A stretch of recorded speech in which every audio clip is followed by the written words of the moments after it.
views and convictions, and this is what we are doing. This book is entitled In Defense of Open Society, yet when I set up my foundation in 1979, it was not to defend open society, but to promote it.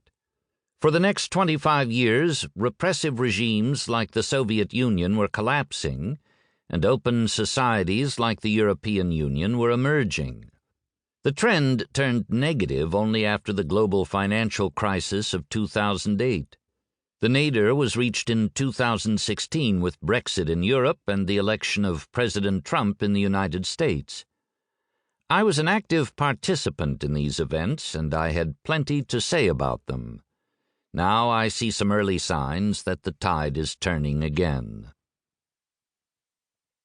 This book is a selection of my recent writings. It is divided into 6 chapters.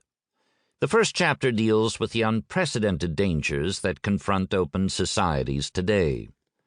As the founder of the Open Society Foundations, I regard this as my primary concern today. The chapter contains 2 speeches I gave at the World Economic Forum in Davos in January 2018 and 2019. The 2018 speech deals with the dangers posed by social media platforms.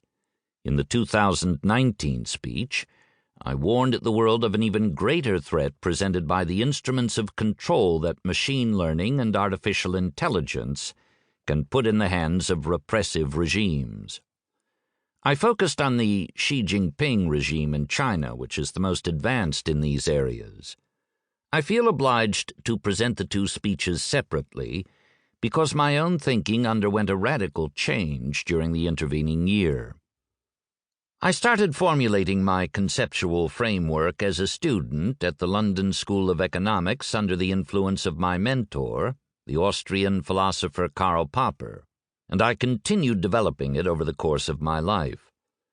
My philosophy has guided me both in making money and in spending it on making the world a better place. But it is not about money. It is about the complicated relationship between thinking and reality. I have decided to postpone the explanation of my philosophy until the last chapter because the best account is my article in the Journal of Economic Methodology in 2014. It was addressed to a specialized audience, and it is therefore rather heavy-going. I was afraid that I would lose many readers if I inflicted it on them early on. I hope somebody will write an explanation that is more accessible to the general public, but I am both too old and too busy to do it myself.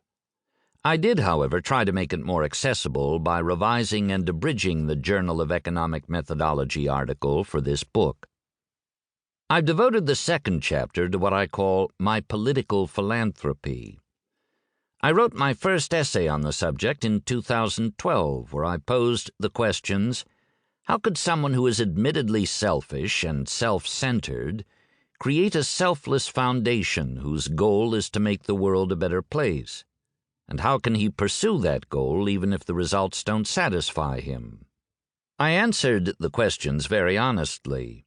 I have updated that essay for this book, not only to reflect my current views, but also because both the external situation and my foundation's structure and activities are very different today from what they were in 2012. Reflecting the changed conditions, some of my views have also changed. The external situation has greatly deteriorated. As I explain in Chapter 1, an unprecedented danger has emerged in recent years.